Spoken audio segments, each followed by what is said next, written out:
So, how has quarantine been overall? I mean, the world is going crazy, man, with this pandemic and everything going on in the U.S. Cities burning to the ground. How have you and your family held up throughout the pandemic? Well, I'm out here in Texas, so not much has changed here in Texas. Life has still been going for us. My wife still works. She works at a vet clinic. Um, and I was working at a podiatry office, so I was in the medical field as well. Nothing really changed for us other than my daughter having to stay home for the end of the second semester of the school year, and then going into the summer, and it extended out through the beginning of their new school year. So not much has changed for us. How does someone in the medical profession end up fighting? Like, it just seems like, it's two things that don't really make much sense together. Well, shoot, I didn't start in the podiatry office until this past year.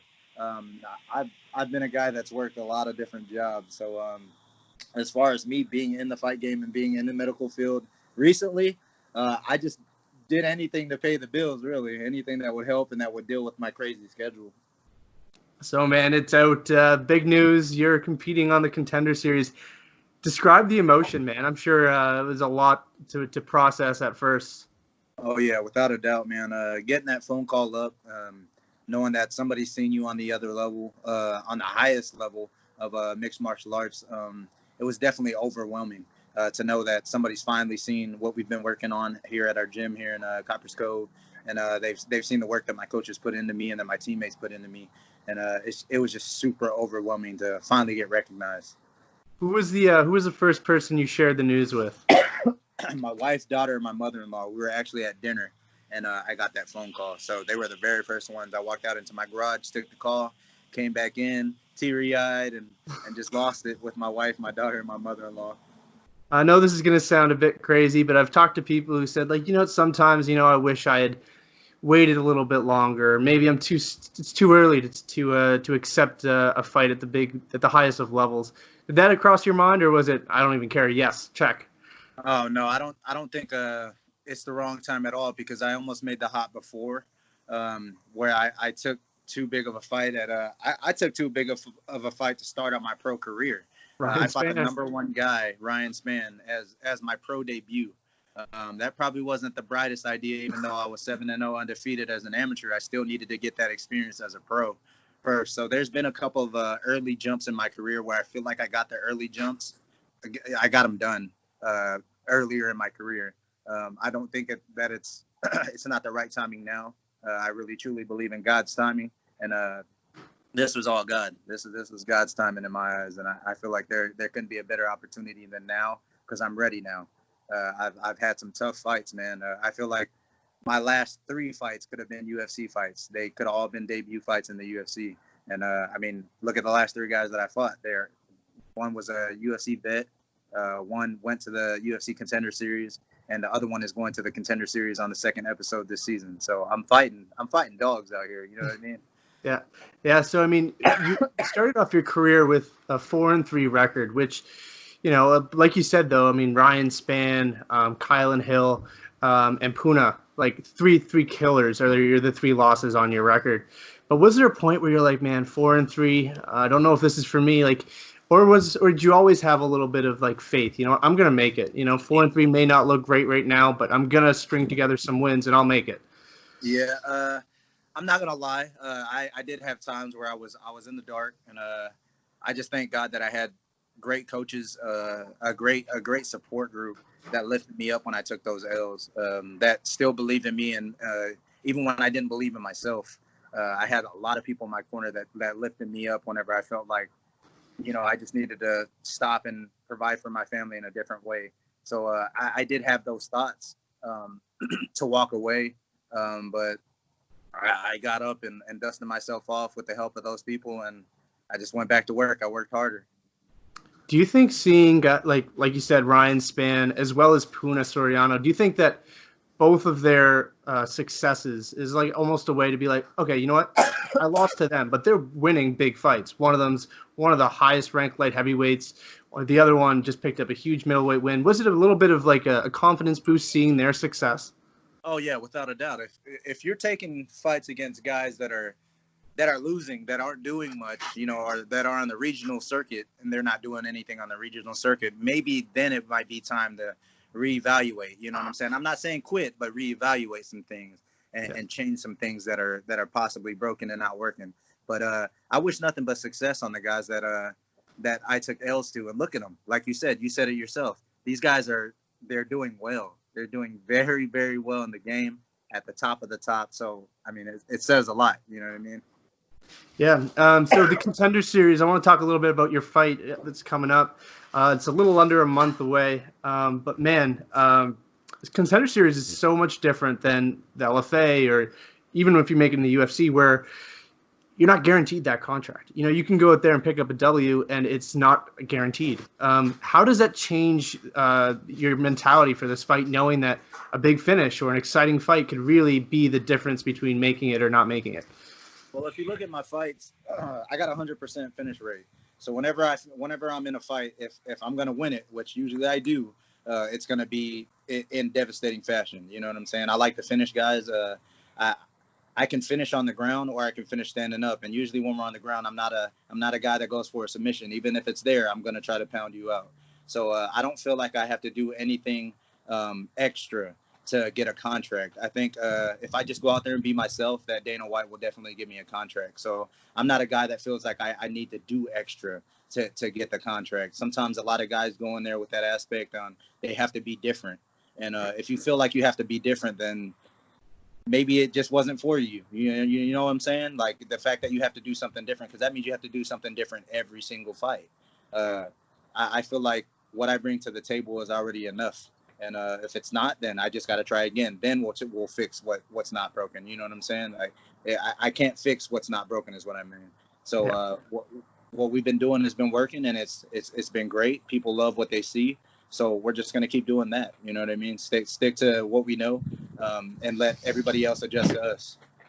So fighting a guy, Jamie Pickett, your opponent, he's probably, I think, the second most experienced guy you've fought, which is a pro and a con. I mean, pro is there's tape on him everywhere.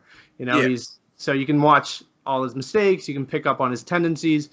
Bad news is he's also, seen it all. So how does that alter the way you fight or your preparation going into this fight? I don't necessarily think it's altered anything because, when we watch Jamie, I don't think he's second, to be honest. I honestly think there's some guys on my list that could beat Jamie that I beat pretty badly that I think that could probably hurt Jamie. There's just something about Jamie's game that I don't see that mixes well because they say styles make matchups, right? Yeah. I don't think my style matches Jamie's style very well in his aspect where it favors him. So I don't know, man. Like I respect Jamie. Don't get me wrong. Like I respect him. I'm training my butt off for him. But I don't see anything in Jamie's game where it's super crazy where we had to do something crazy in the camp to make sure that we're extra prepared. You know what I mean? Yeah. Like there's nothing that Jamie's throwing at us that we're not ready for, that I haven't seen before. You know what I mean? Yeah. And man, it's been really weird. I know not so much the Contender Series, but guys in the UFC have been saying, man, fighting in an empty arena is so weird. You're hearing corners, you're hearing commentators, you're hearing all this stuff. How do you think that's going to affect your performance? Have you been someone who's like fed off the crowd in the past? And do you think not having that crowd there may benefit you or may hurt you a little bit? I think it'll benefit me. The crowd doesn't really play much of a role in it other than making it better. It doesn't make it worse for me, if that makes sense. Like if the crowd's there, it can only help me. If the crowd's not there, it doesn't hurt me. Because it's always fun to it's a spectator sport. That's what this is. Yeah. Let's be real. We put the fans in the stands. You know what I mean? So not having the fans there, it's cool. It'd be cool to have them there, especially for the Contender Series. It sucks to not be able to have my family there because I feel like this is the Contender is especially for the families. You know what I mean? For them to experience that for the first time with you, and it just sucks not to have them there, but I know they'll be watching. So, technology is great.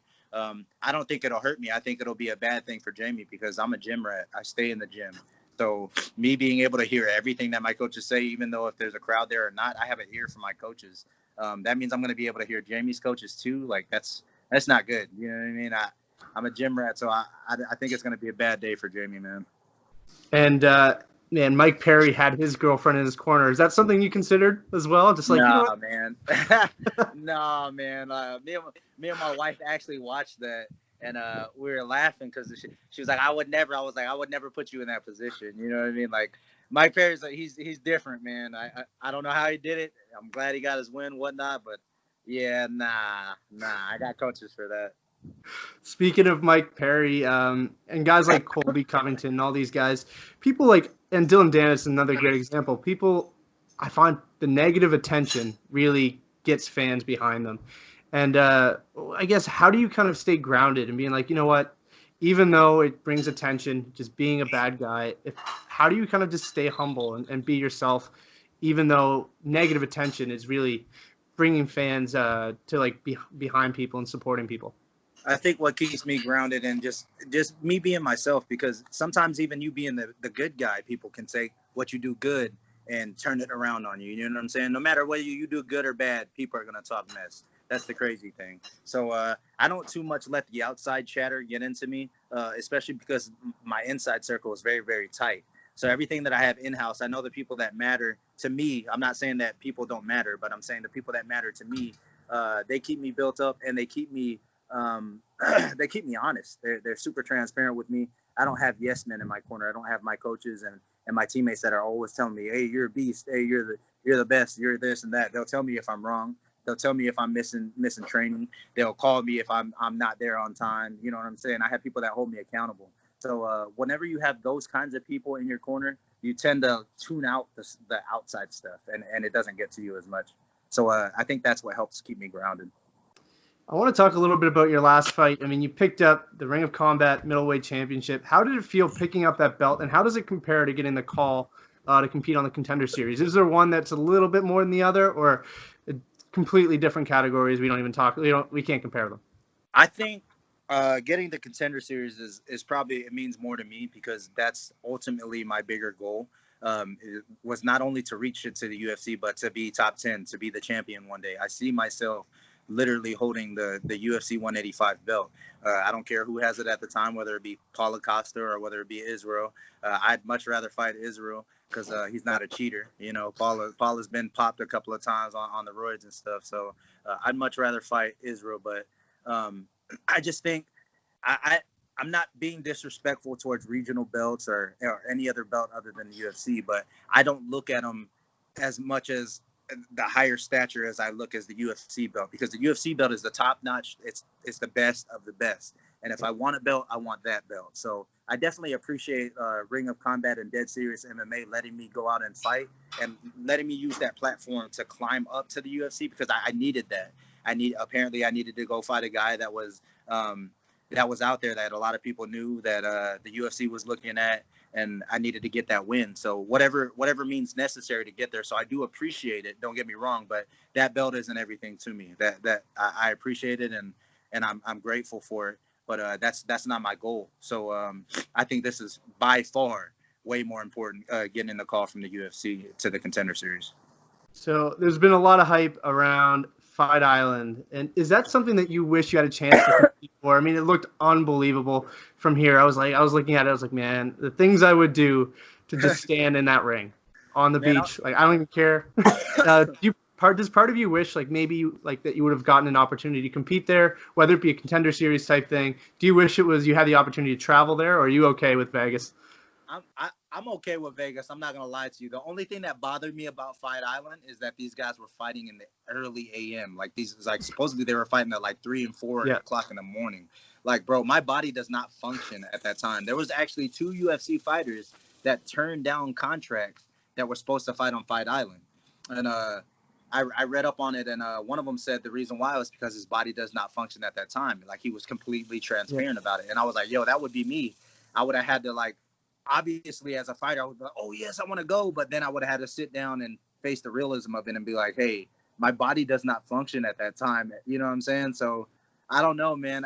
It seems exciting, like off the rip, but I don't think I would have been too excited to fight at that time at night. So I'm satisfied with just staying in the U.S. for now, and then getting my feet wet, and then we go into those waters. You know what I mean?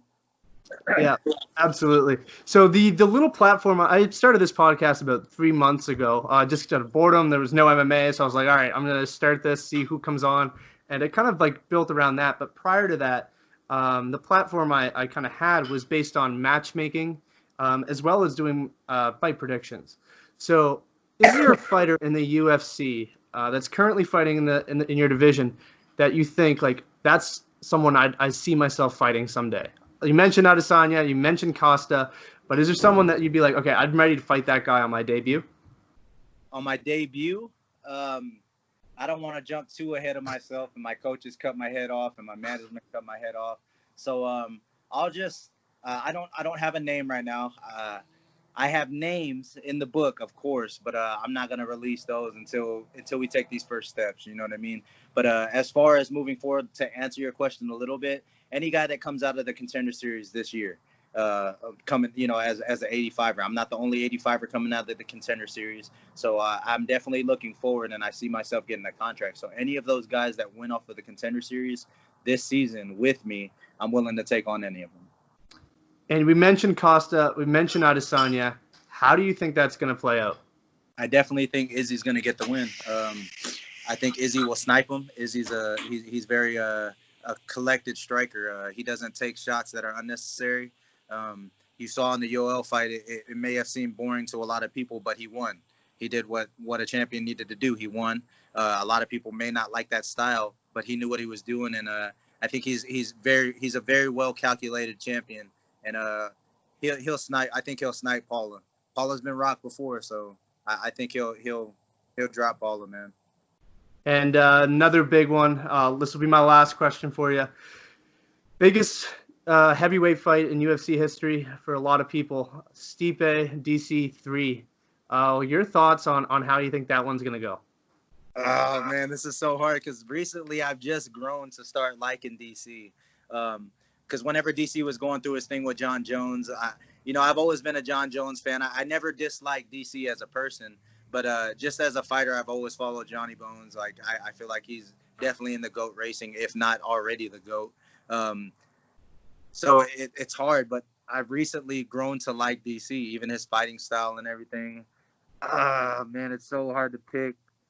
I think I'll go with Stipe, man. I think I'll go with Stipe. I think either way, they're both going to walk away after this. I'm just hoping for a good fight. I won't be mad if DC wins, but I think I'm just going to go with Stipe because Stipe's backstory. You know what I'm saying? Stipe comes from not a huge gym, not a lot of huge names at his gym.